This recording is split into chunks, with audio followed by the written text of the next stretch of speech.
Hi, hello, hello, hi. Welcome to All Our Hearts and Minds. Thank you again for tuning in.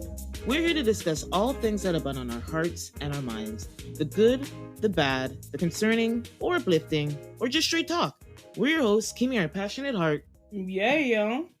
and me, Jeanette, our mind and chronic overthinker. Let's get into it. Yes. Lots to Okay, get into. lots to get Mhm. into, so I'm just going to jump into it. Checkup time. How are you? I'm doing well. I'm doing okay, It's kind of a gloomy day here in Thornhill, Ontario, but to be Mm. honest, overall I'm all right. It was a pretty good work week. Found out last week that we're going to be going back to working more from home than in the office. Which is awesome because going Nice. into the office, yeah. Um, this pandemic has spoiled me 100%. It spoiled me 100% because now I enjoy working from home. But other than that, I'm all right, girl. How about you? How you doing? Okay, well, I'm pretty good. The week was pretty quiet in terms of work. Nothing really crazy. My manager was away. That could be it. But That's always a good thing. no matter how nice they are, it's just you know, something about it, just a little bit light and easy. So, but and this week we had a couple birthdays, actually three birthdays in my family. My dad, my nephew, and my nephew's daughter. I hate to say it, but I have a grand niece, which is weird to say, but it is That's what it okay. is. Yeah, that's okay. I got nephew, a grand nephew. I So, yes, know. so you have one now. Now you know the feeling. It's Yeah, weird. yeah, but it I feels just say weird. It feels I just weird. say when I'm talking to people, like coworkers or acquaintances, I'm like, "That's my niece." Keep it simple. Right? Like, yeah, we could take out the grand part. When you do that, it gets too complicated, too many Yeah, questions. So yeah. yeah, so her, so we had a little birthday party for her. We went bowling today, and it was Nice. nice. She had a good time, and it was pretty busy up at Kennedy and Lawrence. They have a little bowling, old school bowling place. I think I had a birthday. I hosted one of my birthdays there, so they need to upgrade it, but hey, at the end of the day, bowling's bowling. You just need to have the ball, the shoes, and the lanes, I guess. But it's like Right? it's so dated. Mm-hmm. But otherwise, I'm in good spirits, and coming April showers. We're in April, and April's about to end, and by the time Yes. this episode airs or is put out, we're going to be in May, and May is my birthday month. That's So right. we That's just right. pray Birthday that it's month a good coming. month. Yeah. Yeah. Okay, so that's a checkup. Sounds like we're doing good by the grace of God. Amazing. And Yes. so we're gonna jump right into the headlines. And so I want to start with whew, a classic, a staple in my childhood. It might be inappropriate, but Jerry Springer. Jerry Springer Yes, Jerry has Springer, passed man. away. He passed away at 79 this week. He was the prolific host of the same show with his name. And also reading up on him a little bit, I found out that he used to be a mayor. And so I Wow. knew he was a news anchor, but I did not know he was a mayor. Who knows how long? And so, but really, who am I kidding? We all know Mr. Jerry Springer for his outrageous Jerry Springer show, Yes, bring the the drama. Yes. circus of dysfunctional relationships and families and everything in between. And it's kind of like it kind of hit me because like that's the thing when you watch, maybe it's not good, but unfortunately my I didn't have a lot of regulation with what I consumed on TV when I was a child. And so, I spent a lot of hours, I'd come home from lunch to watch Jerry Springer when I was in like grade 7 or 8 or something like that. Or whatever. So that's to tell you how inappropriate it was. But But you he know what? was, That's the thing. That when you say it's inappropriate, I feel like back then, it I was don't know, wild. Not like the inappropriate, it was just drama. wild. It was like stuff you It never really was. It heard was about. wild, but I felt like towards the ending of the show running, it was more wild than when it started. I feel like when it started, it was regular drama, and Hmm. then it started to take a left. Like it was really, funky, the type of drama that he could find. And I mean, after a while, you could kind of tell that it was It was, scripted a little it turned bit, into but a script near the end. definitely. But in the beginning, I don't know. I don't know. Back then, we were young kids, early teenage years and stuff like that. And so Jerry Springer was drama. He brought the drama. It was funny as ever. A lot of people got spin-off shows from Mr. Jerry Springer, such like Steve Wilco or whatever his name is. I remember Mhm. Steve jumping out from every which part of that stage, breaking up fights, all sorts of thing. I think it was still entertainment back then. People didn't take it so seriously when we were growing up. You know what I mean? Like we saw it Mhm. as entertainment and that was that. But Jerry Springer, RIP, because you definitely changed, I guess, talk show um, standards. You changed it. You evolved Mhm. it. So I'll give him that much. And he was funny as ever. Jerry was full of he was full of tea. He was full of tea and he was full of shade. He's full Oh, of he was shade shady. all the damn time. But Jerry Springer, Yeah. And so he icon. died at 79, and I believe it was due to cancer. And usually when somebody kind of passes away with no kind of warning, even though he's 79, um unfortunately, F cancer, as they say. But they were saying that I was just trying to see where they talked about it in this article on Mm-hmm. CBC. Oh, they didn't mention it. They're talking about the show. Well, we know without a doubt that that show, as raunchy as it is, has a legacy. And R.I.P. Mm-hmm. Jerry. Yeah, that's it. Um, Um. there's also was another big death, but we're gonna have a bigger segment on Harry Mm-hmm. Belafonte, Mr. Harry Belafonte. So after our headlines, we'll get into that. Yes. All right. So next on the docket, whoo, some big news hit the week. The headlines this year or this week. Yep. Don Lemon, Mr. Don Lemon, Yep. CNN's Don Lemon, and Fox's Tucker Carlson were fired this week, Same which is, time, same day. can you imagine? And Kind really, of it's funny. It's a looking kind of funny. looking kind of weird because Boy. obviously these are two people on the complete opposites of the spectrum when it Yes. comes to just general political. I guess I don't want to keep it to political, but generally, Don is on CNN and he's more of a liberal, and Tucker is a very much right uh a right conservative, and they both use their platforms heavily to, they had a huge platform, so obviously they had a lot of fodder online, and particularly I'd say Tucker Carlson. Wow, the influence he had on his audience was crazy. But what I was thinking about earlier is Tucker Carlson. He's just another member. Fox is. I wonder if it is it Tucker Carlson or is it the Fox and that place that he has, because remember, before Tucker there was that Bill O'Reilly guy. Before Bill O'Reilly there was that Glenn, I think Glenn something, I can't remember his name.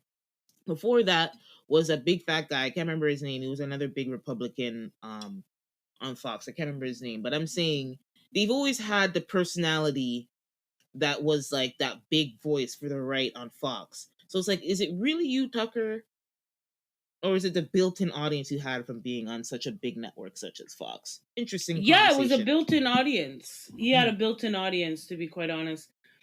And so I guess a lot of people, but you know what? To be honest, I've had mixed reviews on him leaving. Some people are like, "Thank Some God people he's are so gone." happy, but the thing is, that just means personally, all the people who are happy that this tyrant is off of Fox. Listen, this is just an opportunity to make even more money because Fox. He was employed by Definitely, Fox. he just hired his price. He Yeah, the literally price just went up hired his price. because he can The go price out on went his up. own. He can like literally go out his own and start a new platform, and he'll have a built-in audience and make way more money and have a way more control. Like, if say if he had a podcast or he was on YouTube or Yeah, something like that, yeah. like he's kind of set. Like, Well, there's and a that's the thing is that if he did this right, if he does mhm. this right, he doesn't have to work for anybody again. if he did Oh it no, I right. don't think so. But if he did it right, I personally, and I think there's words that he's gonna planning on suing Fox. I heard there was like a crazy Yeah, number, one but $125 million the man has sued for. He's mm-mm. not playing around. He's not pussyfooting around. The thing is that I really want to know what's in the background that we're not seeing, because There's I find obviously, this to be very surprising and well, out the of left one thing, field. the only thing I thought of, because I don't know if you saw this in the news, but Dominion, so Fox was under fire because basically they were saying the story when Donald Trump lost, and Dominion was, and they're saying the ballots were like fraudulent, or like the ballots didn't work or whatever. They're blaming the machines. So they're saying something to do with the machines created by this company called Dominion, and basically lying, saying something about the machines. And so that company successfully just sued Fox. I can't say I don't remember the number, but let me actually try and look it up. Um, From my Abbott. understanding, it was quite a bit of money. Quite a bit of Yes, money. exactly. It's a You massive, know? and they won. So yeah, so they won the settlement. It's 1.6 billion. They sued them. Wow. Because obviously it's like a But I don't public think they thing. got 1.6 No, no, billion though. seven. I No. just saw 787 Yeah. million. They'll get either way. That's a huge chunk of change, and Yeah, like, and Fox, you need to slow the hell on down right here, bro. You need to slow on down. You can't be forking out money left, right, and center like this. yeah. So that's why I was saying, like, I feel like it has a lot, because I don't know if he was the only one, but obviously he was the loudest one. He was one of the newscasters who were saying something negative about the Dominion voting systems. Right. So I feel like, listen, that's no matter how big Fox is, 787 million, Right? that ain't no chump change in any neck of And the then woods. you have him now, Tucker, who is saying, I want one point no, he wants $125 million. Collectively, that's a really big hit for a news, Yeah, a even news. that's not a small. I mean, we'll see what obviously that's what you do. You get fired and you're shocked. That's what you do. But I'm sure obviously Fox has a whole bunch of lawyers, and I'm Oh sure they yeah. went about this in a way with the least risk as possible. And maybe even if they do pay him out, I don't think it's going to be 125 million. Oh no, but you always aim high in order to Of get what you course, you have want. to aim high. I get it. Like, he's doing what he's supposed to do. Right. I'm sure Don will try, but I wanted to read the tweet that Don released before it even came out. Don let the world know he got fired. I don't Okay. know, Don. Don jumped the gun, I feel. But He anyway, sure did. He sure did. Too excited um, to get let go. He's he like, said, "Yep, lost me." I was informed this morning by my agent that I have been terminated by CNN. I am stunned. After 17 years at CNN, I would have thought that someone in management would have had the decency to tell me directly. And no time was Yeah. I ever given any indication that I would not be able to continue to do the work I have loved at the network. It is clear that there are some larger issues at play. With that said, I want to thank my colleagues and the many teams I've worked on for their incredible run, blah, blah, blah, all that positive stuff you say when you get fired. Um, Yeah, so you look good. You look good to other future employers, that you're not bitter and salty. But after 17 years, I don't know how you could play that off, bro, because I would be bitter and salty. How do I yes, of devote all my course. career to you, and then you guys can't even give me the courtesy of telling me you're letting me go?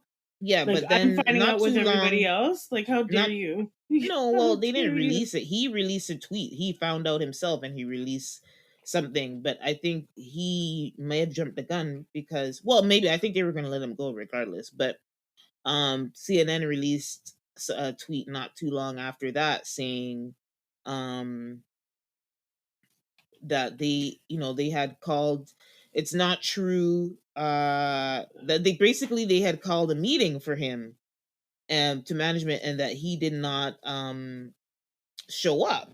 And so basically he's making it seem like, oh, I just got fired, but there was like a request for him to have a meeting with management. Oh, so that you could fire me face to face? I mean, that would be nice and all. But you know what? Like, I don't know. I think a one on one situation instead of a big ass meeting would have been a lot more empathetic, I guess. yeah, like so based on that tweet, I feel like if he was probably gonna get fired regardless, maybe based on what how these things typically work. Yeah. But I think they would have done it. The plan was to do it in a respectable way, and Yeah. he didn't even give them that chance. He's like, I know I'm getting fired, and he's like, I'm getting ahead of this. I don't know why, Yeah, but 100%. He's a reporter. Like, come on, man. You know what I mean? Like, of course you have to get in front of it. I would too. You're not gonna make me mm, look like a fool. No, thank you, ma'am. Um, but hey, it's gonna be sad to see that there's, Don Lemon specifically. Sorry, Tucker, but Don Lemon was a representation of blackness on you know a mm. national stage, and it was sad to see that he's gonna be gone. But I know that he's gonna go. He's gonna do great things with himself. I 100% believe that. And Hmm. so the thing is, there when I was listening to other takes on the Don Lemon side of things, they're saying because remember few weeks ago we were talking about how he referred to a female politician who was running as over the hill or something like that. Like I can't remember the words he used, but he pretty much was being ageist against her, right? Yes. And Hmm. the weather women on the panel Out with of her him were prime is what he out of her said. Out of her yes, you remember, prime. yes, exactly the Yeah. phrasing. Yeah. And so Yeah. now there's a lot of things going on behind the scenes to say that he was kind of like a mean girl to some women because he was annoyed because it was like CNN was getting ready to get rid of him because he lost his primetime show that he was hosting a few months ago. Like they got rid of that show and then they put him on this morning show that we now see him in on the panel with the two other women that he's on the show with. Right. And if I was him, I'd be kind of that's that is a step down.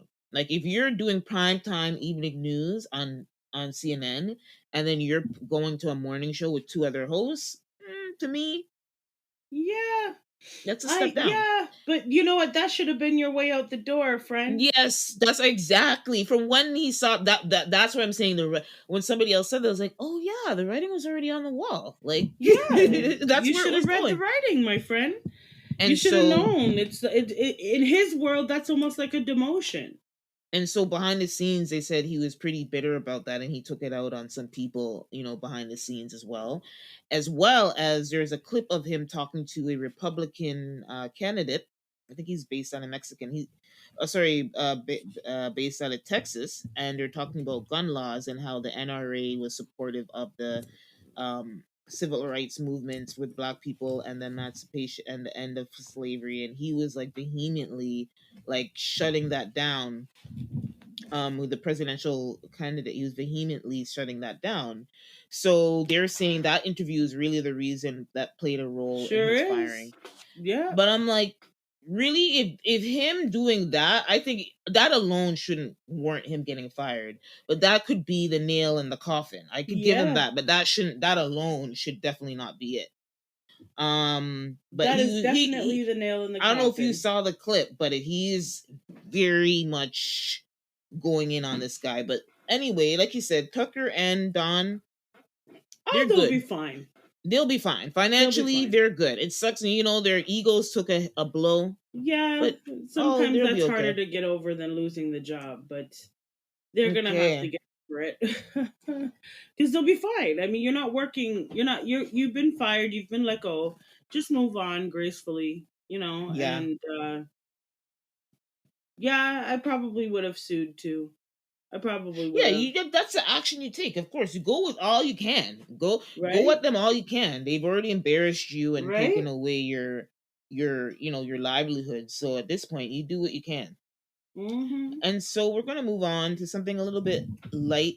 I guess it's lighter, but it's also kind of like questionable. Very questionable. So for some reason, Smokey Robinson decided to reveal that he had an Why? affair with Diana Ross while married to his first wife. Why in the hell? He must be starting to losing it. He must be starting to lose it. When you get old Or and he's like looking for attention. that too. Either way.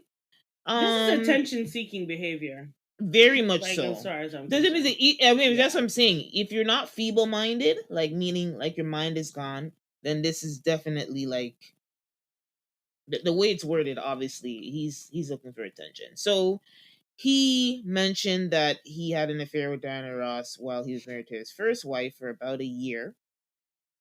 He said, I was married at the time and we were working together and it just happened, but it was beautiful. He's 83 now. But you know what? Um, I'm sorry. I have to cut you right there for a second. You say, Smokey, if you're gonna come out with this type of information, mm, stop the nonsense, okay? You had a full blown relationship with Diana Ross. It's not a mhm, one time deal. You had for a year. That's not a one time deal, my friend. You had a mhm. full blown relationship with her while you were married. Let's call a spade a spade. Let's if you're gonna come up with the story, do it right. That's all I'm gonna say about that. Um, like Smokey, you're trying to make it seem less than what it was, and if it was less than what it was, then why even mention it after so long? You've already moved on in terms of wives, so like, miss me with it. That was a full blown relationship. Sorry, I had to say that because I hate when people Yeah, oh try to yeah. minimalize what they At this actually point, you did. even bring the fact that you even brought it up at your big old age of 83 clearly You know what I'm wasn't just saying? that. Like, It's come still on your mind. Like, come on. on now. Right? Like, Diana, you But done did it's it. You done did it to the man because he's talking how many years, donkey oh, years later. I think Diana did it to a lot of men, to be Yes, she honest. sure But did. but the problem I have is whatever Smokey, because if you really love this woman and respect this woman, because they're friends, they're all Motown, they're all close, Right? or they seem like they at least respect each other in public, even if they have, everybody has skeletons in the closet, and unfortunately, Smokey put this one out. Um, Right? she is a married woman. Like, come on. Why are you talking about this now? The good thing is he didn't Attention. really put the time frame to be like, because we don't know, was Diana married already to her first Well, husband all by we then? need to do is find out what you were doing at the time, Smokey. Who was your first wife? Then we know what year, and He then we was can married look to up. his first wife for a very long time, so it's harder to. He was from 1959 to 86, so it was clearly early in their career. But But he's that's what. dropping us hints. Like, he's telling us when they worked together. They didn't work together a whole lot, Yeah, number so one. earlier in her career, so Right? sometimes Okay, so so that must have been earlier on in his marriage. I mean, he's yeah. giving us timeline drop, like he's Yeah, so dropping for her, hints. I'm saying it's easy for him, for us, and for him. Yeah, But yeah, for Diana, exactly. Diana was like single for a while before she got with Barry and all those other people. So it's harder to tell. But anyway, he's already disrespected her by even bringing this to Mentioning light. it. But Smokey, go sit down somewhere. Please. Okay, so we're gonna go over to Ime Udoka. He was a foolish man Sure was. who fumbled Nia Long. He Sure was did. engaged to her and had a they have a son together, and she was about she and he had got hired as a head coach at the Boston Celtics for the NBA. And then the news hit all the headlines that he was ousted or fired or let go. Nobody knew and then not too long after, the reason was revealed that he was having an inappropriate relationship. Not only was he having an inappropriate relationship with a woman who worked for the company, that woman was married, and married to Jeez. somebody senior in the organization. Right? All the red flags, all of them, he hit them all. He saw them and he didn't care. He did them all. Like a And damn so fool. he's Mm. back in the news because he was recently hired. Actually, I wasn't sure if he was the head coach, but yeah, he was hired as the head coach for the Houston Rockets. And so obviously he had to address, because since that him getting fired, he didn't really say anything. He kept quiet, which I kind of me as somebody who says, and he really just needed to keep quiet because he already embarrassed the hell out of his family and himself, right? Right? And yeah, I want to pause right there, and I hate to make it even worse when you see the woman. I mean, you gave up everything for that. Sorry, but Right? I that saw her and I was like, no, Nia Long. Like, she was a beautiful, she is a beautiful woman. How you could let go of her for this? I don't know. Right? I It's don't like know. cheating is bad regardless of who, but I mean, at least if you're going to throw it away, throw it away for somebody who looks like something. Right? Anyway, let me keep on going. And so, um, I guess he released a basic statement when everything happened, and he apologized. But now, in he was talking at the conference for his new gig, and he said having that time off and a really a full understanding of how many people you impact by a poor decision. That's where you start with the ownership and accountability. I preach that to players, and so I have to take responsibility for my part in it. I took leadership and sensitivity training and some counseling with my son to help him improve the situation that I put him in. Oh, these are all things that you have to say. Like you literally, like I expect to see this. Yeah, Like he's this is just all. reading the manual of cheaters. Like it just seems like all he's ticking off all the boxes that he said this, that, this, that, this, that. Um, Miss me with it. Like honestly, you knew exactly what you were doing, and I think that's why you were doing it because it gave you an extra thrill. It made you feel, whatever, alive or whatever nonsense you want to say. But Hmm. at the end of the day, you knew what you were doing, so miss me with the bullshit. Like I'm not about it. I'm sorry, I don't have any empathy for people who cheat because you have to make a conscious decision each Mm-hmm. and every time to cheat on that person, to Mm. lie to your significant other. You were shitting where you eat, brethren. Like honestly, this is your job. And he was told to stop and didn't. So miss me with it. Like, yeah, you're giving me all of the verbiage that you're supposed to give me, all of the nonsense that you're supposed to say, but I don't believe it. Yeah, and You need then more people. he said the Rockets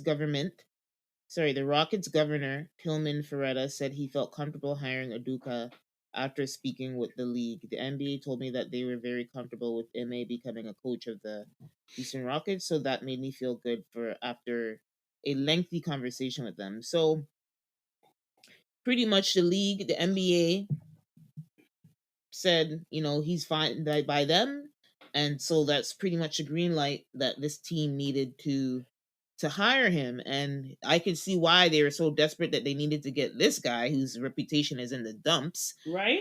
Although even though his personal reputation is in the dumps, he's actually known. He brought that team, the Celtics? Celtics. All he turned the Celtics all the way around, and so he's gonna have to do that with the Rockets because they finished the year 22-60, so 60 losses, and tied for the worst record in the Western Conference with the San Antonio Spurs. So they're in a bad situation. And so desperate times calls for desperate measures. He's actually a really good coach based on his record with the last team. So we'll see. Who knows? Yeah, But it just calls again to the double standard though, unfortunately. sure does.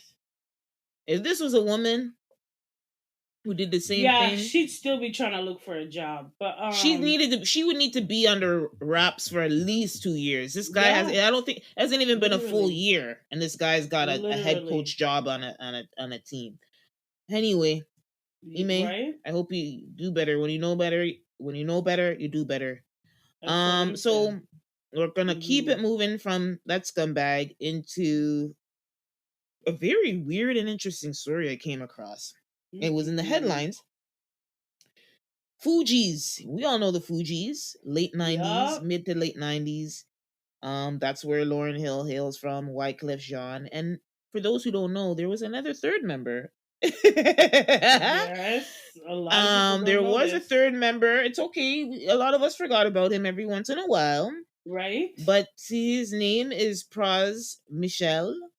I know him as Praz well too, but the Praz Michel, he was convicted this week on 10 counts related to charges that include conspiracy, Can you believe witness this? Like, what witness the tampering, hell?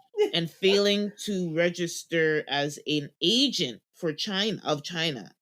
Can you imagine? Wow. Can you imagine? Espionage going on I was here. not ready for the espionage. I was not ready because on top of like, so I'm like, what? I haven't seen this guy forever, and all of a sudden, how is he Like involved really, in this international, um, like like what? and the brassness to even get involved with this. You were like a musical figure superstar at one point. I know, yeah, you were the quieter person in the bunch, but still, Hmm. like you're a part of a, like I don't even know. I can't even believe he's involved with this kind of things. Like I'm just so flabbergasted. Like I can't even believe this. I'm really And having so a I hard had to stop. time. I was scrolling over my feed, and I was like, "Did I see that right?" Because he's already gone out to the public to insist that he was not an FBI informant, or that he's guilty of any crime. But for this is some serious. These are serious charges. These are federal Yeah. charges. These are not no pinky pinky charges here. No, this is you could do the rest of your life behind bars kind of charge. So Okay. he's releasing a statement saying he was not an FBI informant. Like, let me tell you, of all the things that I saw across, like, the headlines that I saw with this story, it was more the FBI informant that concerned me, Thank because that you. means you're a snitch. And we Right? all know snitches, Get stitches. them They get get some stitches. stitches. So I was like, damn, they're not trying to even control this story. Like, so No. now after the headlines go out, you're trying to say that he was not an FBI informant. Like, you needed to get ahead of Mm-mm. that because now Like he's been ASAP. convicted. The thing is, he's been convicted. He's been found guilty of international crime. Wow. This is not, no, this is like similar International to treason. That's like espionage. the This is what this hardest stuff man's to get doing. out. That's What not the regular hell? crime. That's worse than even murdering somebody at this Right? point. Like, especially to America, like to the United States of America. Are you And you kidding and you're me? giving and you're working with China? Like that's trying to take over the world for donkey years now. And you know what? Like, It's Listen, there's always a story for everything. So don't get me wrong. I believe there is a possibility with this story that he got involved with the wrong people, and he didn't really know what he was agreeing to. When I'm getting, listen here, this is me giving him the benefit of the doubt, because I'm like, damn, are you really trying to be a spy? I don't think so. However, but he I was don't know he was nothing. but he was found guilty. Yeah, but it's he found guilty. But so some of the story is involving that he was involved with some Indonesian, like the person that he first kind of got in touch with was, or came across, was not a Hmm. Chinese person. I think it was, I can't remember, it was Indonesia or something like that. But oh, the Malay, okay, so this is where it's stemming from his relationship with Joe Lo, JHO, a Malaysian billionaire accused of stealing 4 billion from the Malaysian sovereign wealth fund. Can you imagine? Anyway, that's crazy. Mm. That alone, like, this story is, they need to make a movie about this, because this is wild. Like, it's This so is wild. madness. I can't even believe we're talking about the same person. Like, I'm having a really hard time And he even had understanding. Leonardo DiCaprio. I was called to testify on trial for him to be like a character. You know, when you need somebody to speak on your behalf. But He had how Leonardo DiCaprio. Like, it's just a circus at this point. what is going So on? they Like, said I'm back. so So here's confused. some context. They said that back in 2012, prosecutors said that Praz used Lowe's, that same Malaysian billionaire, illegal foreign money to buy seats for people at fundraisers for the then president Barack Obama. Wow. Years later, the FBI started investigating Lowe, and Lowe wanted Michelle Praz and others to help him convince the Trump White House to go easy on him. So the billionaire is Mm-mm. using the celebrity for influence to get out of trouble. So one Wow. part of that alleged scheme was to try to get Trump to send a dissident living in the US back to China to curry favor with the Chinese government. I don't understand how the Chinese government is getting. You see, this sounds too wild. Like, I'm reading it in front of me, and I'm just like, what? Anyway, prosecutor said this is why he really got charged. Prosecutor said Praz Mm-mm. collected about 100 million from Lowe to try to influence two US presidential administrations. Lowe is believed to be in China, and Praz stood trial alone, as we can see, obviously. Yeah, so it's essentially, that's why, Wow. because he knows this billionaire. That's what I figured. He knows this rich guy, and he pretty much used, the rich guy's money to buy some seats for everybody. Wanted to be a part of the fundraisers and President Obama's like events, right? He was a popular president. And now I think this low guy wanted to take it a step further and to try and influence the government to send back maybe somebody in China, in the US, who was like escaped from China, and send them back to China so the Chinese government could be, I don't know, happy with this low guy. He's not Chinese though, he's Malaysian. I don't get it. Either way, this is scary because if Praz collected that money, and he must have collected it, there's no way he'd be convicted of a crime this serious or those crimes if they didn't have proof that he collected that money. So Praz is around here doing espionage for that's a lot of shit ton of money. Like that's scary money. That's money you don't even want to have that much money. 100 million, right? USD. Oh my Come on, God. Praz, you're not doing enough to have that kind of money. I'm just flabbergasted. Like I can't even believe we're talking about the same person.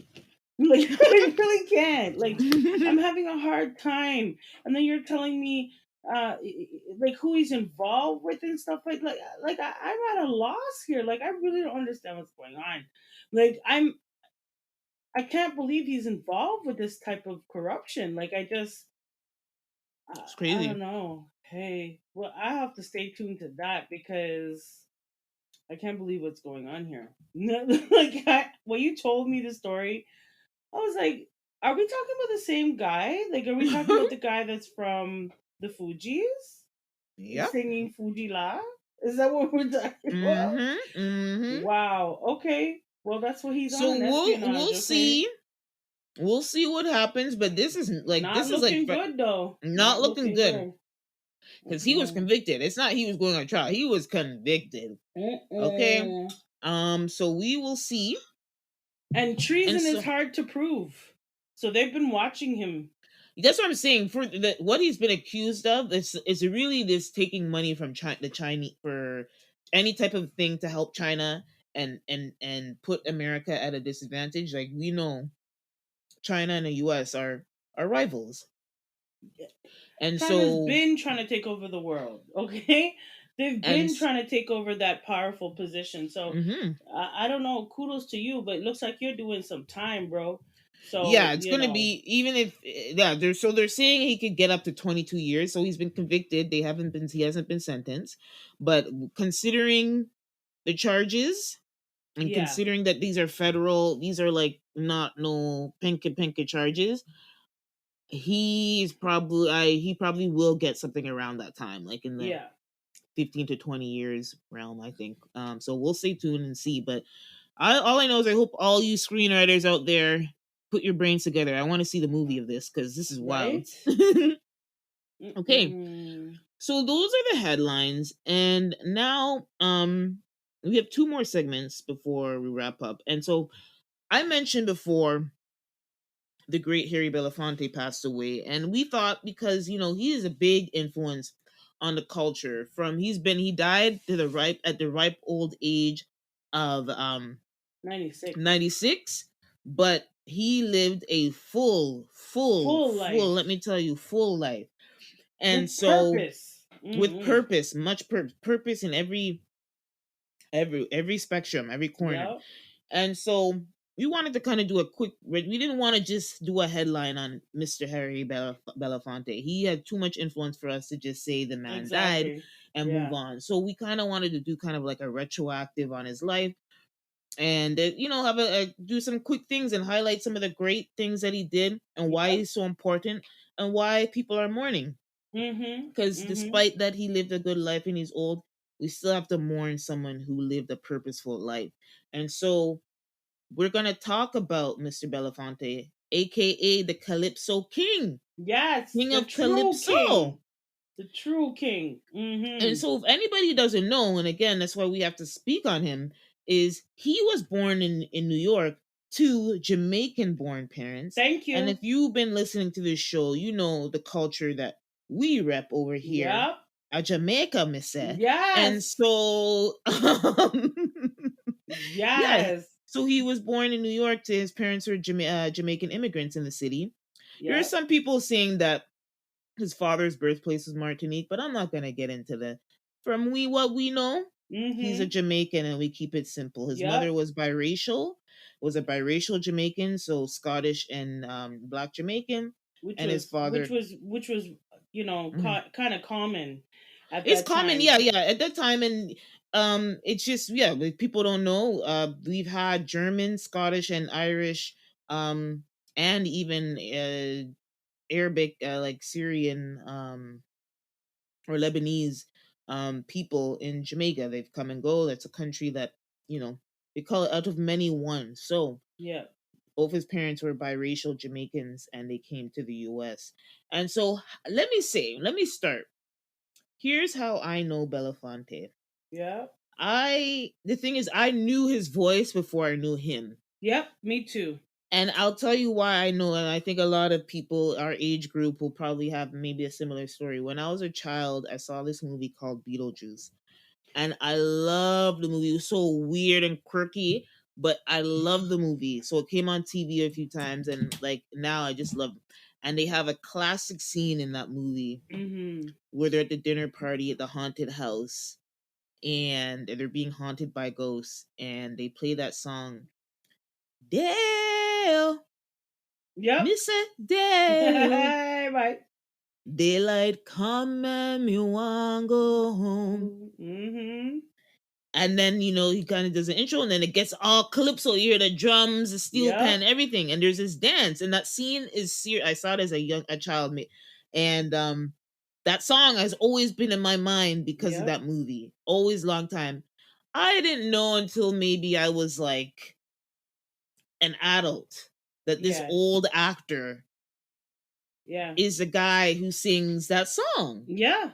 And during that time, I was learning up in his music career because come across he's just an older black actor, right? I don't know Yeah. I know his actual, because he was a calypso king first, then he got into acting, and while in acting, he became a big social civil rights activist. Yes. But anyway, so back to this song, because he started as a calypso person. He created a few the classic breakthrough album was called Calypso, that came in 1956. And it's interesting because Calypso is from Trinidad. And That's that right. album included that song. We always say Deo, but it's called the Banana Boat song.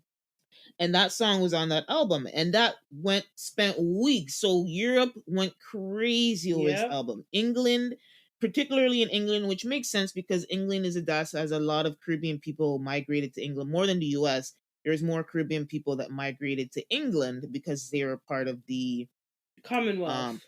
the Commonwealth, exactly. Yeah. So a lot of Caribbean. So it would make sense that it went crazy in England, and then eventually in the US it came to the top 10. And this song is on there. And it also has a song called Jamaica Farewell. Mm-hmm. Beautiful song. There's another song on that album, Brown Skin Girl. It can go forever, right? Yeah. And so he has a few songs that I have to bring up because outside of, we only know Banana Boat. Everybody knows about Banana Boat, but like, you want to know why he's called the Calypso King? He had Mm-hmm. a song called "Jump in the Line." That's also in That's the right. Beetlejuice movie. Jump in the line, da da da da da da, something like that. Yeah. Mm-hmm. And then he has a song called it's like might be insulting to some people, but if you know, educate yourself on calypso, you will understand. And it's Yeah. something called I have to get it up. It's something, you look ugly, boo boo, or something. I have to get it up because it's like, when you guys listen to this song, you're like, this is like the spirit of calypso. It's very tongue in cheek. If you listen to the lyrics, they seem innocent, Yeah. but they're saying a Mm-hmm. complete different thing, right? Right. And so I was trying to find Island in the Sun, the song in I was trying to find the song in Spotify, but I don't have time. But it's something about look at ugly, or look at boo boo, or stop and look at boo boo, or something like that. Mm-hmm. So that was the some of the big songs on that album. And so, That's why he's the king. People Yes. are wondering, why is this old actor being called a calypso king? We don't know him for calypso. Yeah, and I wanted Hmm. to first note that Harry Belafonte he actually came out before Bob Marley.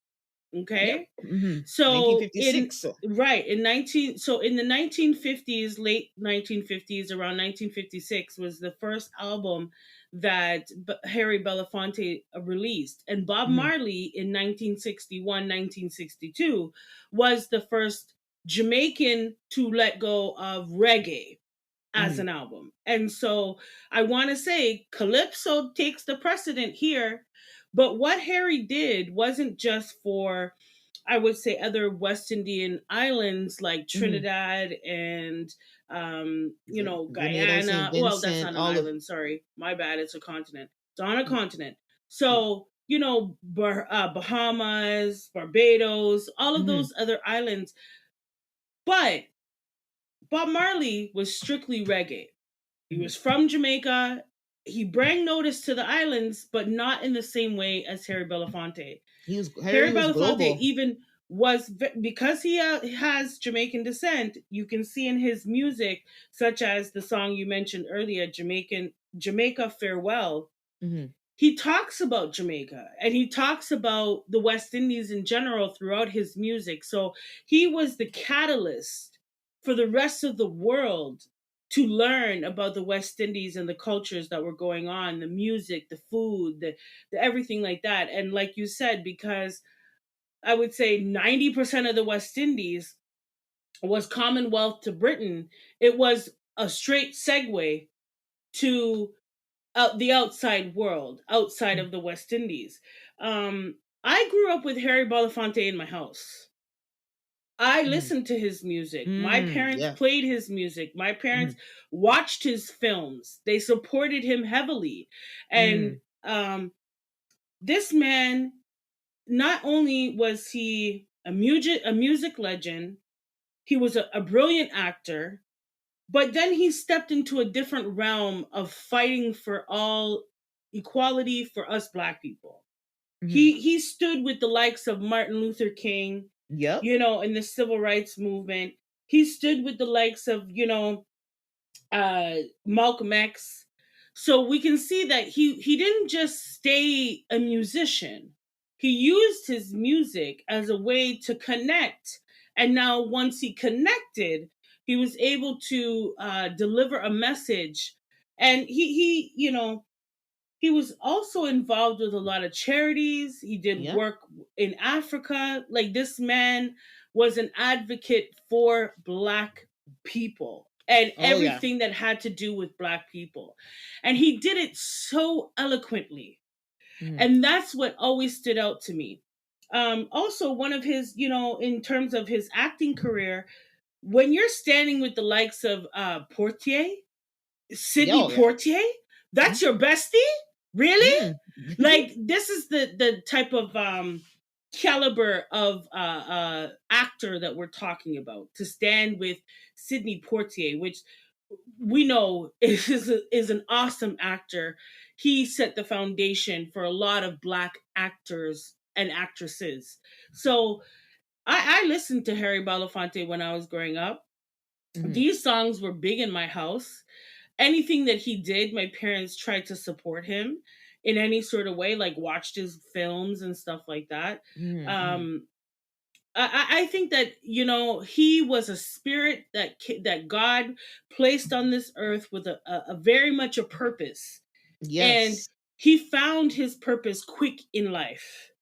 Okay. Mhm. And just to speak of his life, he was born on March 1st, 1927, and died on April 25th, 2023.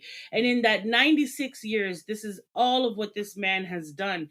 And we could go on and on and on for Yeah. days as to what he's contributed to. Yeah, his civil rights efforts, like y'all gonna have to just look at it. Like this guy funded the civil rights movement Big heavily time. between the 50s and 60s, but we He can't get was the into one that. that actually helped plan the civil rights walk, the movement that they Yes, had, that he whole walk funded that it a they lot had. too. He put his money where his mouth is. That's He I think sure the did. biggest thing. He Hmm. sure did. And that's why I think a lot of West Indian black people side with this man. They'll ride for this man because he did good work and he found his purpose early in life and he fulfilled it. He fulfilled it and he left a legacy that is untouchable, really, in my eyes. You say Harry Belafonte in the West Indies, and everybody will tell you their little tutu story about Harry Belafonte. You understand? So he's made his mark, and it's sad to see that he's gone, but to know that he left such a legacy behind, I don't ever think anybody can top that legacy. I really don't. Mm. I really don't. He Mm. moved and so eloquent, Yes, very much so. so eloquent. Like you never saw him really raise his voice. You know what I mean? Like he just a I real love his gentleman. voice, his speaking voice. Mm. You know what? And he looked good all the way up in his 96 years. Yes, he sure did. I know a lot of people. Oh yes, Harry Belafonte is fine. Okay, I used to hear that all the time. He's fine, because he's an attractive man. He's an Hmm. attractive man, especially in his earlier days. When you look back at the pictures of him, he was a hottie. Like, don't get it twisted. He was a hottie. Oh, he was a Um, leading man, even though he was black. This is the and oh, I just wanted to recognize the fact that he is also an EGOT winner. So What? the man has an Emmy, he has a Grammy, he has an Oscar and a Tony. Okay, and he did all of that before he passed, before he left this world. Hmm. So honestly, when I started to read more into him, because I knew a little bit about Hmm. him, I did, Hmm. but to read more into what he actually was able to achieve and the Oh yeah, likes of people that he came into contact with. that's impressive. Yeah, Like the type of people that he came into contact with. and Like, he didn't mince no words. There's many times that he has spoken out, even to some like people that we look up to, like Jay Z. I'm not going to get into it, but the man, when he had something to say, he said it. Mhm. right? I saw one of the speeches that he gave like in his later years, Mhm. and you could tell that this man was not just talented, but he was very intelligent. Oh He was yeah. very intelligent, and he was capable to get his message across to a lot of people in different walks of life. He's a very likable person. You know what I mean? Like, when you look at him, he just seems so likable, and there was never real big drama with him. There's never No. been any, like scandal or anything like that with Harry Belafonte. I Are you mean, I'm are you sure sure? I'm sure Because he's had he his he he, he was personal like life, you yeah, know, the personal life, men and but famous men at that.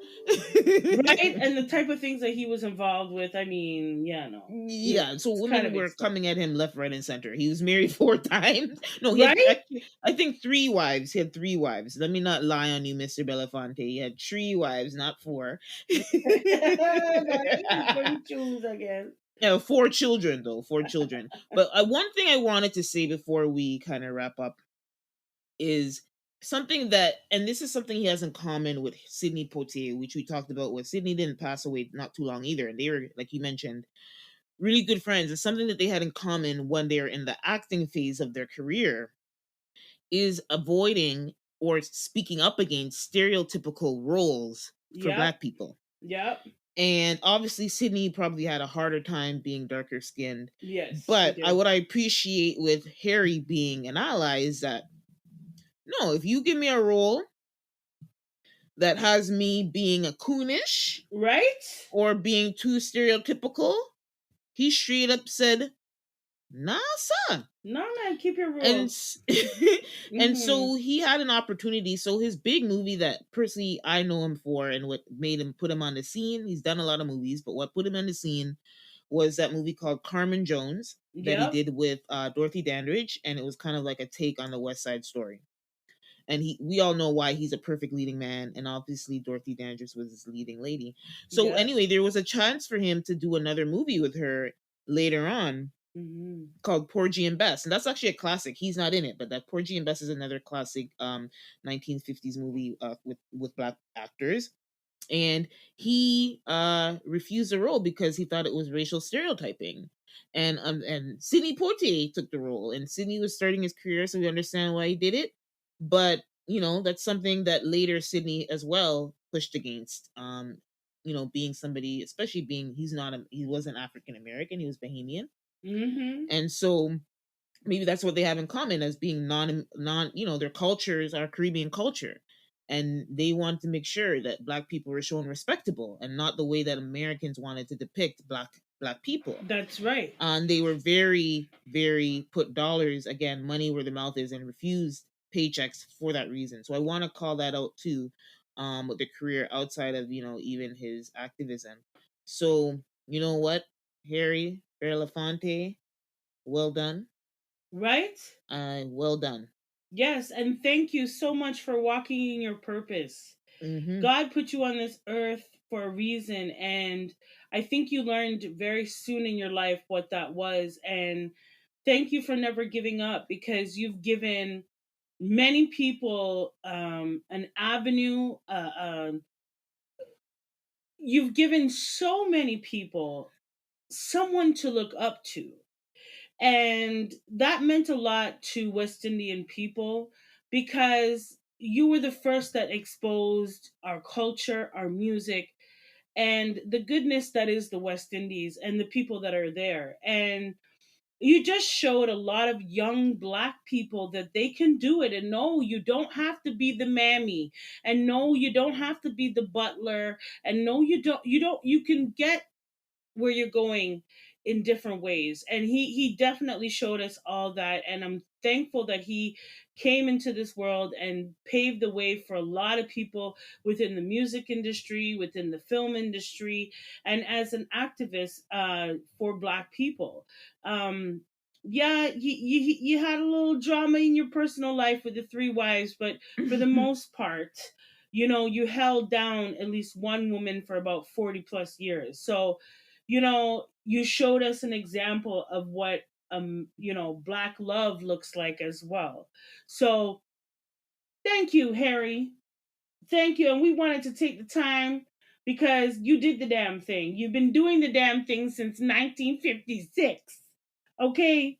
To your last breaths, you've been doing it. And so we did want to take time and say RIP to Harry Belafonte, who died on April 25th, 2023, at the age of Mm-hmm. 96. Thank you for your contributions to the culture, to the history of what is the West Indies. Thank you to you. Harry did the damn thing. He sure did.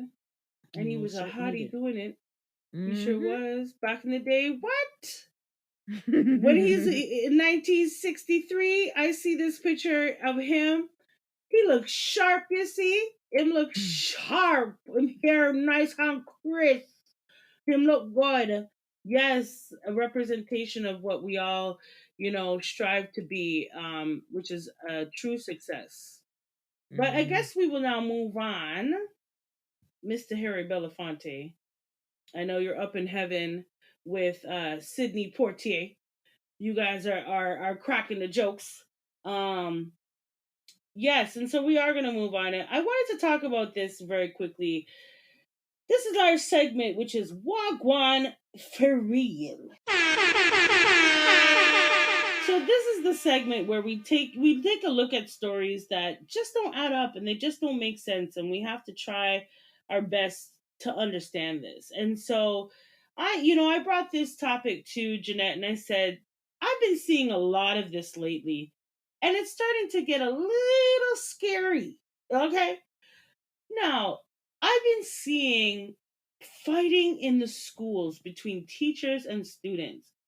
And I had to talk about it because I'm of a generation where, yes, the teacher wasn't always right. However, you always had respect. You could get a little sassy, your tongue could get a little sassy and things like that. However, you didn't go and break your teacher's leg. You Mm-hmm. understand? And so I've been seeing different examples throughout, the United States and different schools, whether it's, primary or high school, secondary. And these kids are acting the damn fool in these streets. Okay. They're Mm-hmm. going to school, they're arguing and hurting their teachers. There's one woman whose leg was broken. There's another woman who has now charges have been pressed against her because she defended herself against one of these kids. I'm Mm-hmm. hearing different stories of, teachers actually getting stabbed. They're just going to work to do their job just like a regular anybody else, right? And Mm-hmm. so I wanted to like what going in the school system for real though. Now here in Canada, we've said it before that whenever the states gets a cold, we start sneezing. And so I hope this doesn't find its way over here. I really don't, but as a Canadian and growing up in the school system, there were times where I did very much challenge the staff or the Yeah. teachers. As a teenager, you're just testing your boundaries, right? Yeah, but I also knew where that boundary stopped. And it Mm-hmm. was, I would never ever think of laying a hand on a teacher. Mm-hmm. Never ever think. Now, I do want to say one big difference is we didn't have cell phones to go to school with. They were Yes, out. I'm not going exactly. to say Yeah. that they didn't exist, but they were Mm-hmm. very expensive and hard to buy for a young, high school student. Mm-hmm. So there wasn't a lot of that going on. And the addiction to social media, to the devices, to the screen time and all of that just wasn't there. And so a lot of people have the argument that that's the reason why more and more kids are fighting in the schools and they're fighting their teachers because their teachers are requesting to have their phone. Now, I don't know why these kids think they're bright enough to take the phone into the classroom in the first place and act a damn fool with it, but they are. And these teachers are trying their best to do their job and teach the entire class and are having, a lot of issues. I don't know where these issues are stemming from in terms of why don't these teachers have recourse? Why are there more and more incidences of these teachers being harmed by students?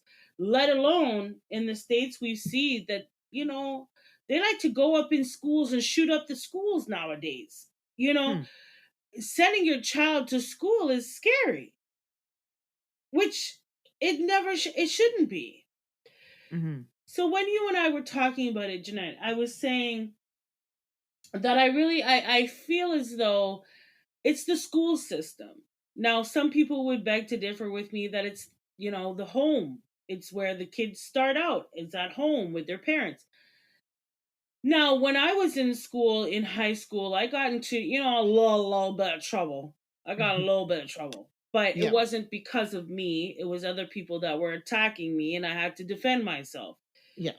And from my understanding, when you get an in school suspension, you do a couple days in the teacher's office, and then you join back with the rest of the class. Mm-hmm. But when you're expelled from any school that's affiliated to that school you're being expelled from, and you'd have to go out of district in order to go to another school. Mm-hmm. Well, here we're seeing that more and more parents are fighting for their kids to stay in the district that they're being expelled from.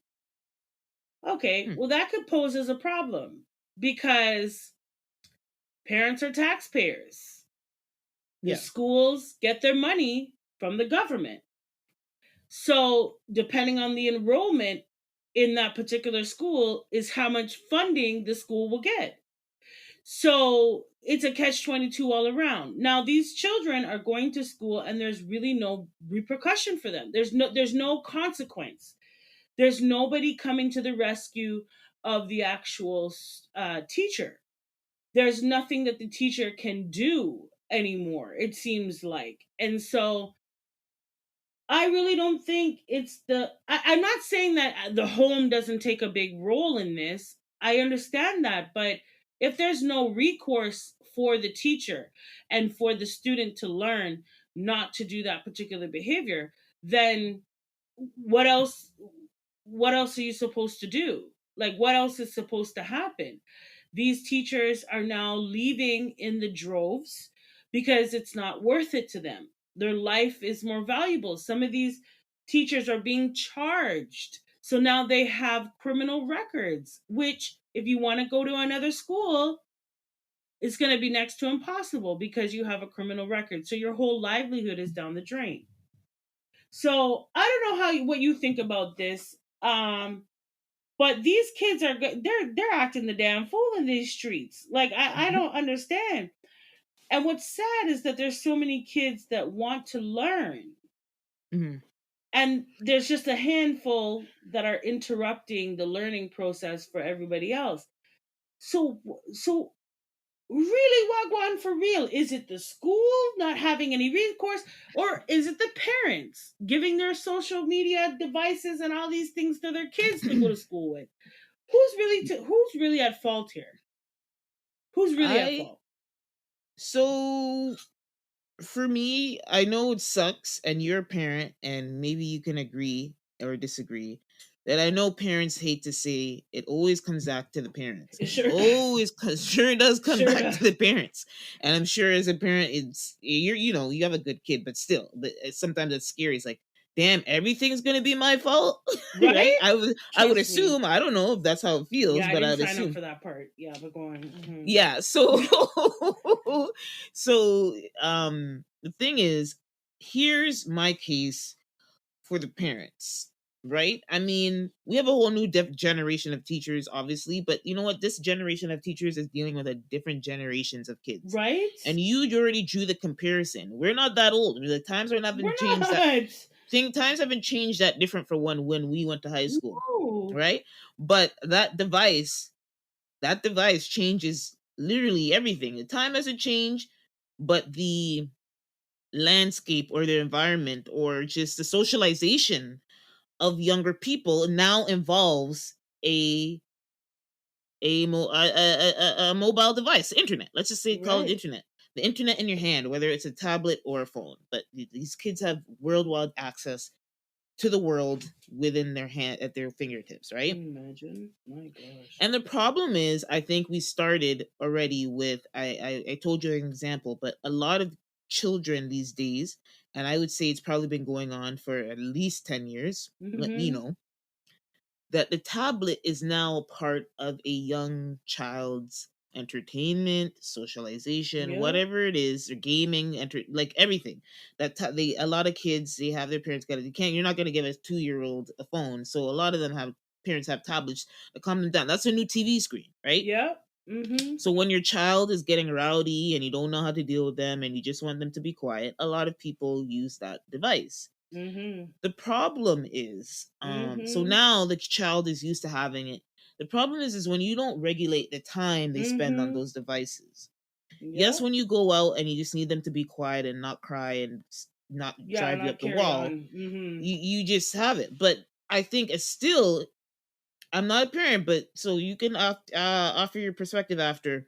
But still, that you need to control the time that they are on that device, because no matter what it is, with YouTube, but games, whatever the heck they're doing on it, you need to control the time.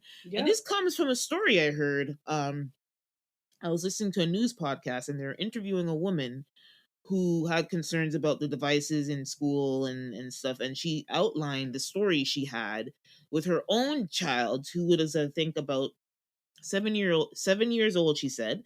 So this is not a toddler. This is like a child Mm-mm. who started school, so probably would have been around the time of second grade, third grade Mm-hmm. timing. Yep. And she said she noticed that the little girl was on it a lot, and when she would try to like take it away from her, it was like crazy. So Yep. then that's when she realized how dangerous it is. So she went out of her way to wean her child off of That's it. It was right. difficult. What I heard was crazy. She said it took about almost 2 weeks for the child to stop asking for it. But what she did now is, obviously you might say I'm going to cut down the time, but when you cut down the time, then they're still getting their fix.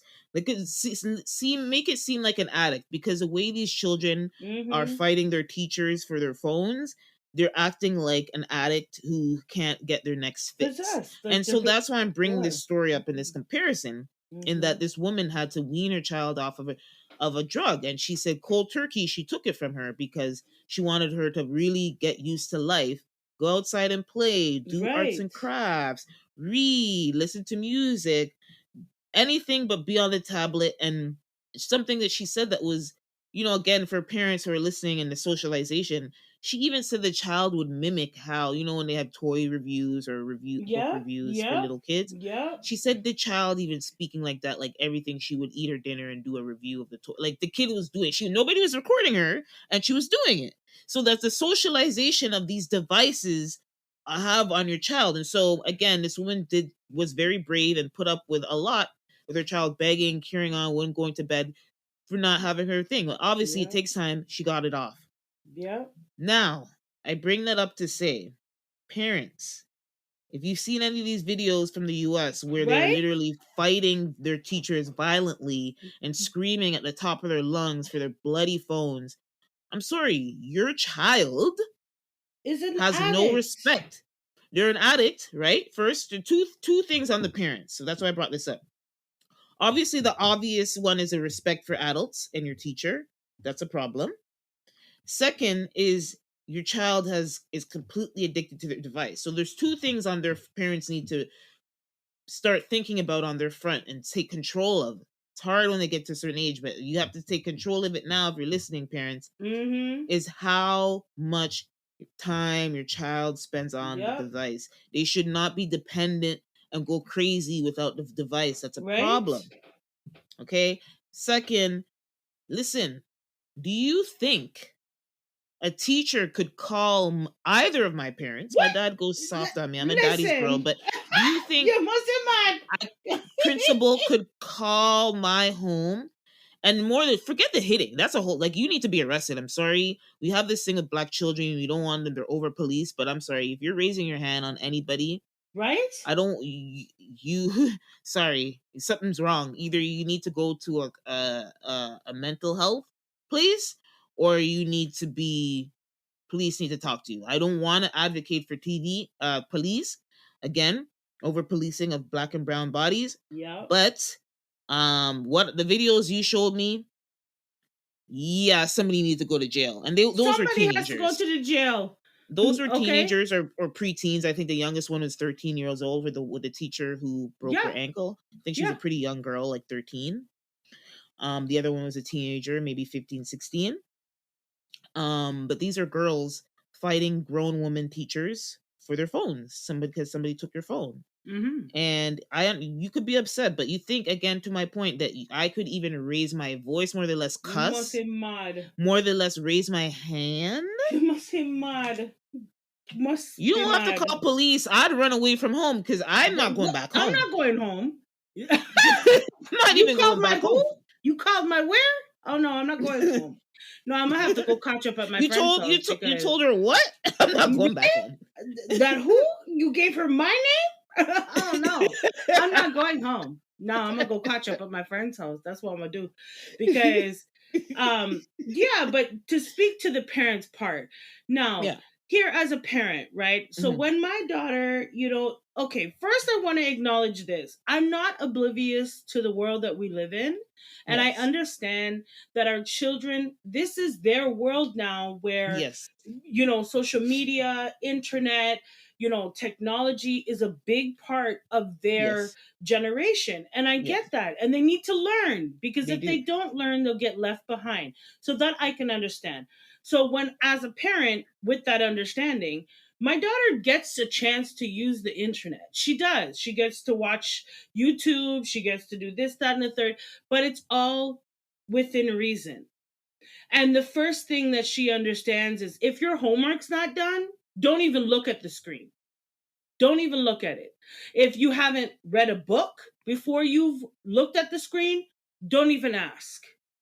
A rule that I've created, and I realized that this was going to be a problem a lot sooner than now. When my daughter was around 2, 3 years old, the teacher told me, you should cut down TV time to a half an hour a day.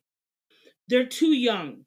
They Hmm. get a little bit of what they need to know, and you keep it pushing. As they get older, you might want to increase the time. Maybe on the weekends, you can give them more time. It's all about regulation. Yeah. It's all about regulation. And I will agree that it starts at the home. It starts Yes. at the home.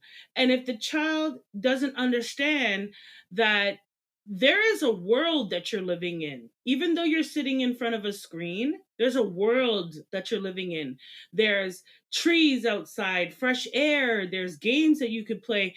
You know, with that being said, I limit everything that my daughter does on the internet.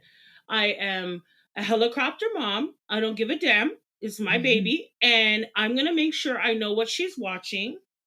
I'm gonna make sure that she understands her restrictions. I have locks on all sorts of things, Yes, as you should. okay, and I don't play with that because I understand that the internet, even for my own self, you know, it could be a really wicked place. Mm. And Mm. you don't want to expose your child to that place all the time. You want them to understand that they live in a reality, right?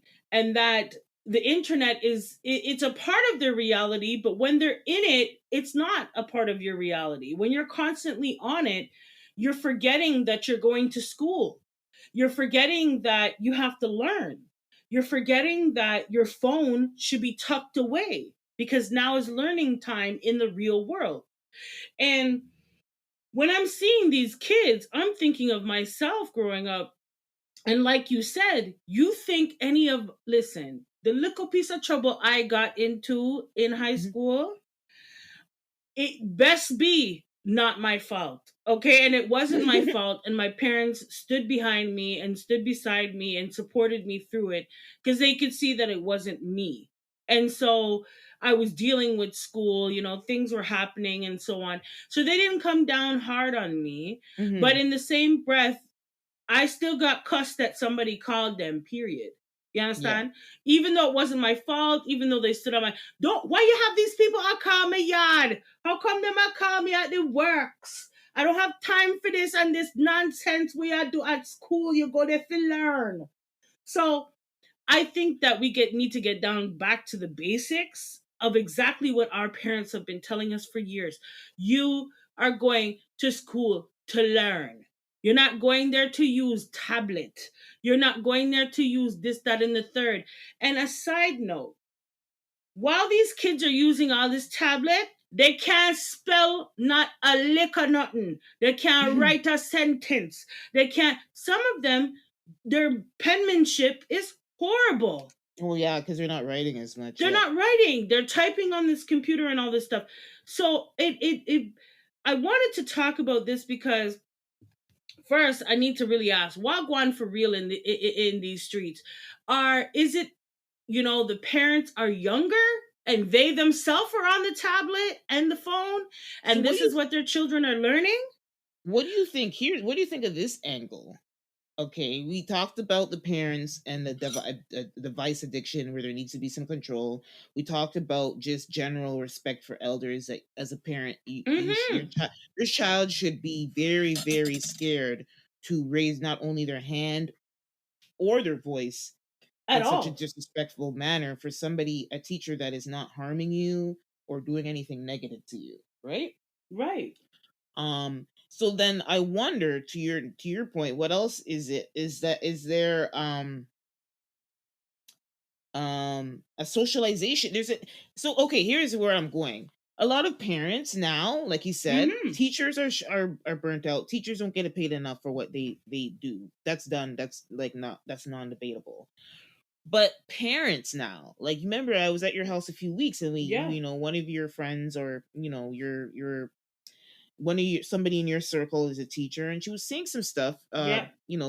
regarding the schools in the cities here in Toronto, and what she's seeing on her end. And so what she essentially said, which kind of feeds into this topic, is parents, they just send their kid to school Yeah. and expect the teacher to do socialize their child.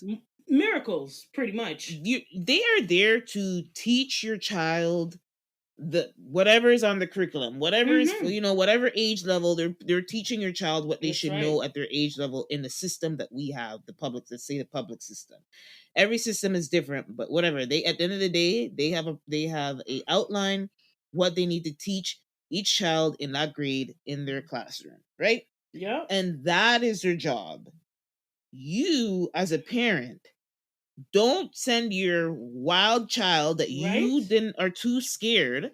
I don't know Right. if it's a generation, you're too scared to discipline your child. We have this thing, people talking about soft parenting, right? Sorry. And Yeah, I heard listen, about it. I heard about it. keep slapping. And fine. Okay, let me just say fine. But from my idea of soft parenting doesn't mean no parenting. Thank you. Okay? Soft parenting might mean you don't bust your kid's ass anymore or yell at them for no reason. Well, it's Right. never for no reason, but you don't yell at them without explaining why you're What's the yelling at problem? them. Yeah. What the problem is, right? But you still need to socialize your child. Right.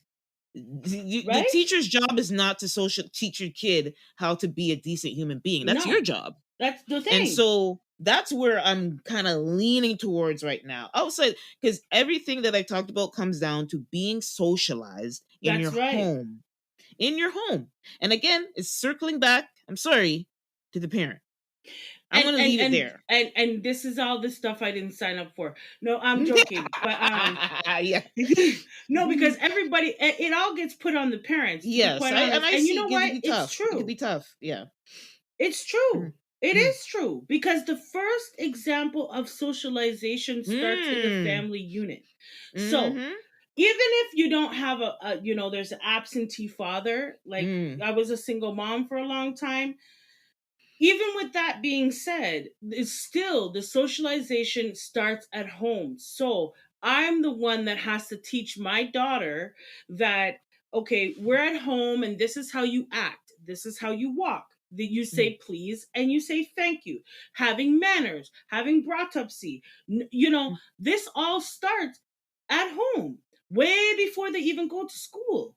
So Mm-hmm. my question is, now I have to wonder, is that being so are the parents younger where they themselves are into the social media and the internet, so they're not stopping to take the time to even socialize themselves to now teach it to their child, because more of these parents are younger and the generation is getting blurred a bit because I don't think they're younger, but to your point, they're like an our age group now. And our age group grew up. The internet came when we were growing up. We were not little, but like when we were teenagers, that's when the but we internet know the really came in. difference.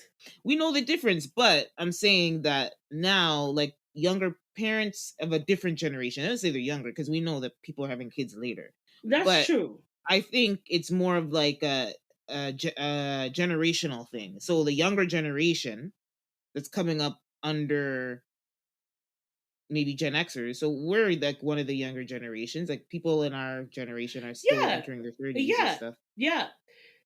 Right, but we still were brought up with hardcore socialization in our everyday schooling. We were taught Yeah. that But then that's where I mentioned that soft parenting. Is it soft parenting? yeah, well, soft parenting my ass back, because guess what?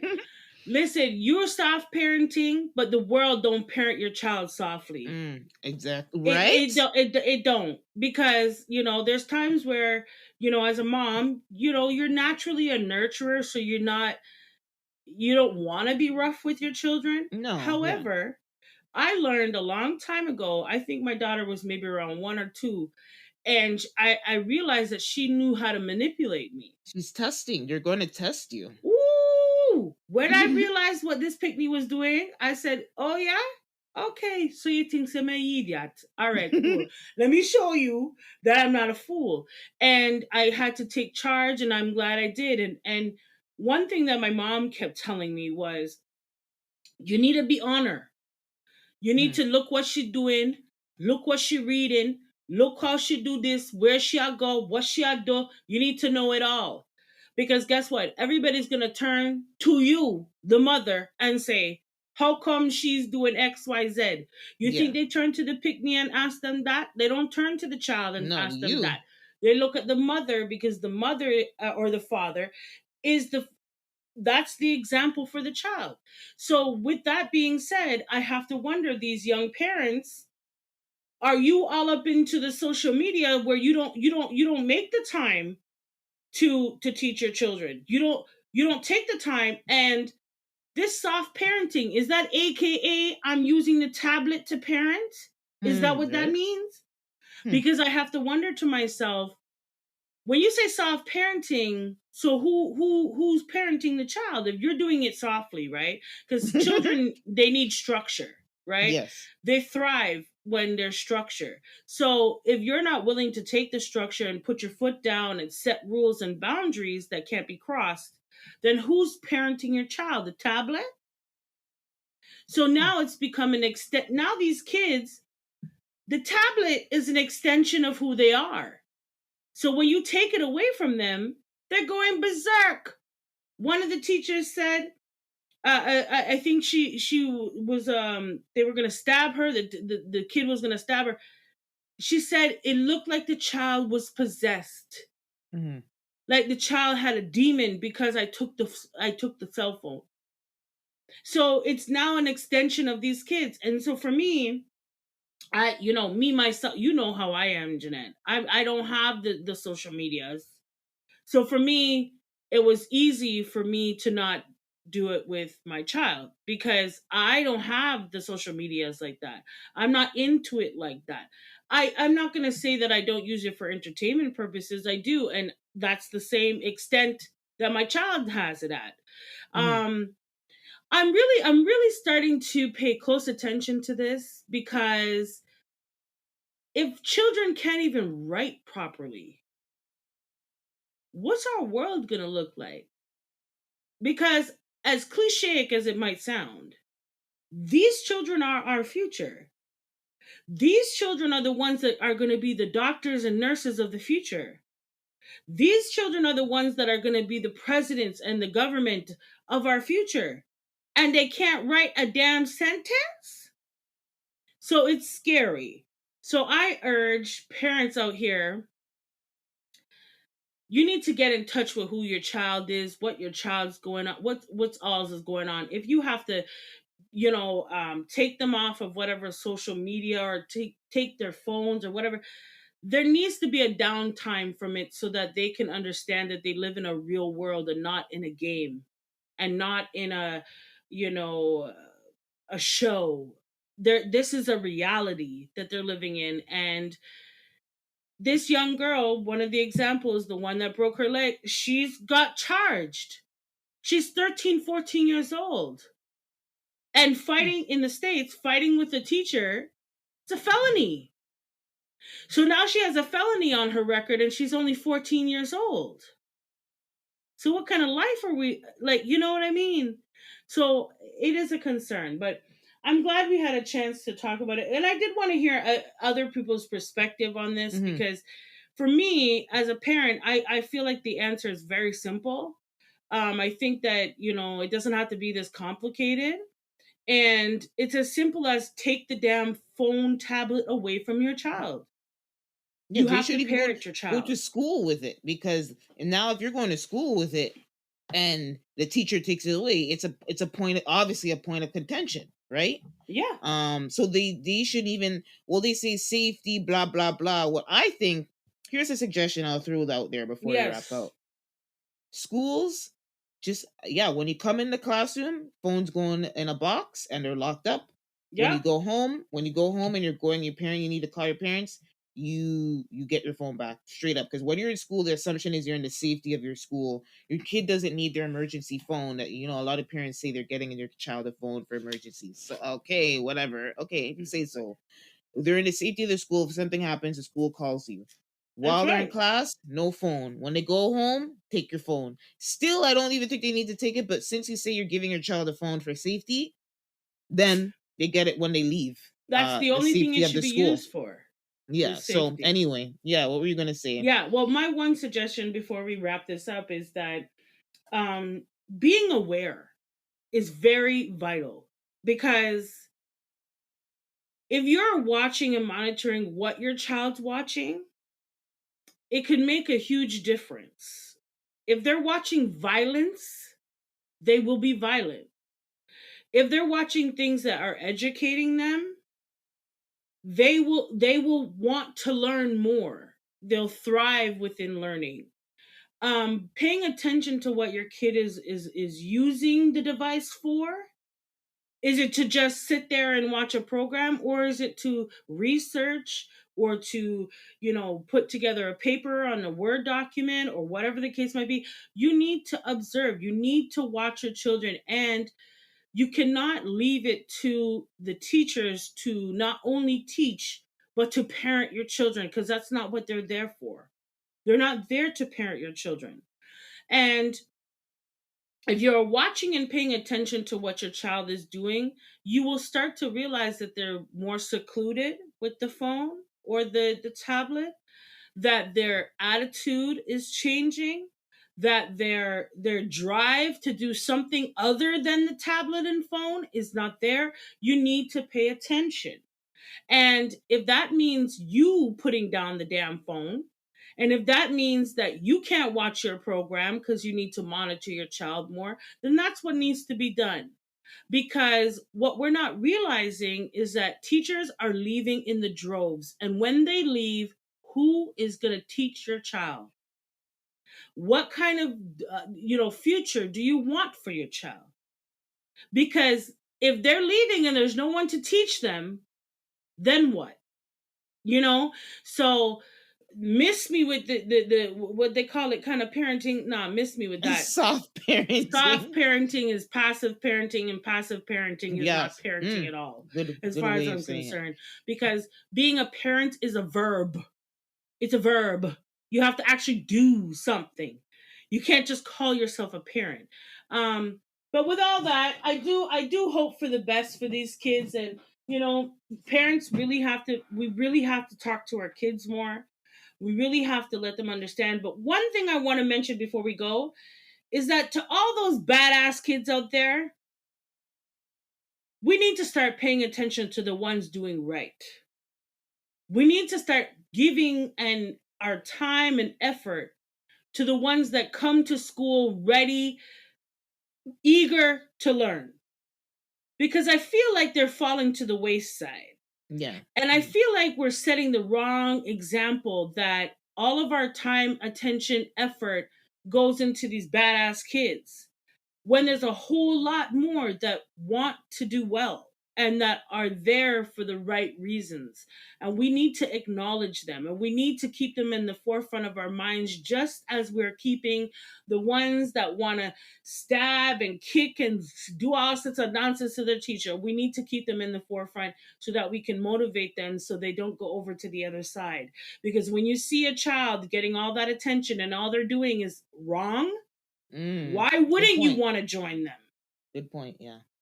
So I think we need to keep those kids who are doing the right thing, the parents who are there for their children. We need to actually keep them in the forefront of our minds as well, and not just let them fall to the wayside because we know they're doing what they're supposed to do. And so, with all of that being said, what a mouthful. We do hope that your hearts and minds were activated on this week's show. So, whether you lead with your heart or your mind, please do stay passionate and thoughtful. And we'll talk to you and all of y'all real soon. Bye bye. Bye.